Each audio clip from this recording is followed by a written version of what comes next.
আজকে আবার চলে আসলাম স্বর্ণালী কিচেন রেসিপিতে। আজকে আমি করে দেখাবো এই ফেলে দেওয়া এই ঝিঙ্গার খোসাটাকে দিয়ে আমি একটা রেসিপি করে দেখাবো। এই জন্য আমি ঝিঙ্গার খোসাটাকে সিদ্ধ করে নিচ্ছি, সাথে কিছু রসুন দিয়ে শিলপাটায় বেটে নিয়ে আবার ফিরে আসছি।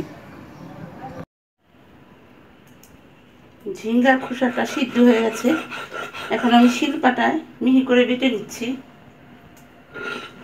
সাথে একটু রসুনও বেটে নিয়েছি।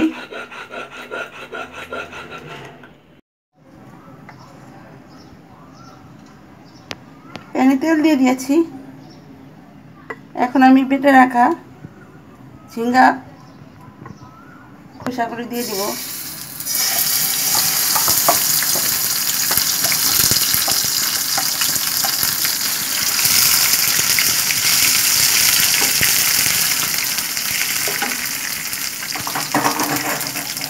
দিয়ে দেবো একটু রসুন বাটা,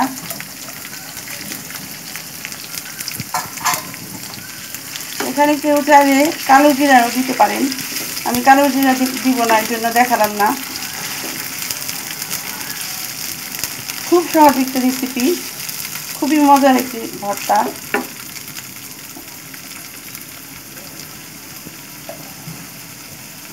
এখন আমি দিয়ে দিব মরিচের গুঁড়া, যে যেরকম ঝাল খান সেই অনুযায়ী দিবেন।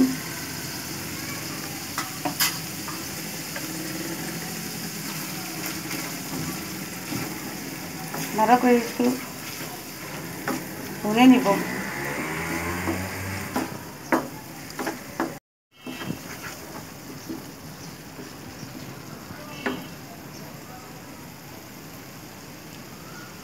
দিয়ে দিব একটুখানি লেবুর রস। লেবুর রসটা যার ভালো লাগে সে দিবেন, ভালো না লাগলে দেওয়ার দরকার নেই।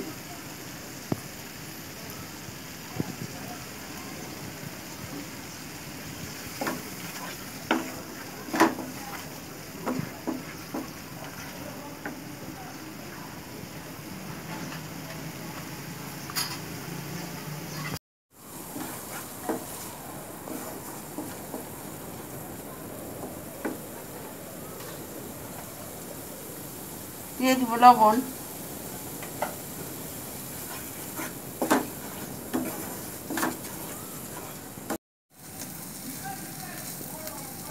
তৈরি হয়ে গেল আমাদের ঝিঙ্গার খোসার ভর্তা। আমি রেসিপিটি অনেক সহজভাবে দেখানোর চেষ্টা করেছি, খুবই মজাদার ভর্তা। যদি কেউ ভিডিওটি ফেসবুক থেকে দেখে থাকেন তাহলে আমাদের ফেসবুকে পেজে একটা ফলো দিবেন, লাইক করে আমাদের পাশে থাকবেন। আর যদি ইউটিউব থেকে কেউ দেখে থাকেন তাহলে আমাদের ইউটিউব চ্যানেলে লাইক কমেন্ট শেয়ার করে আমাদের পাশে থাকবেন। ভিডিও দেখার জন্য সবাইকে অসংখ্য ধন্যবাদ।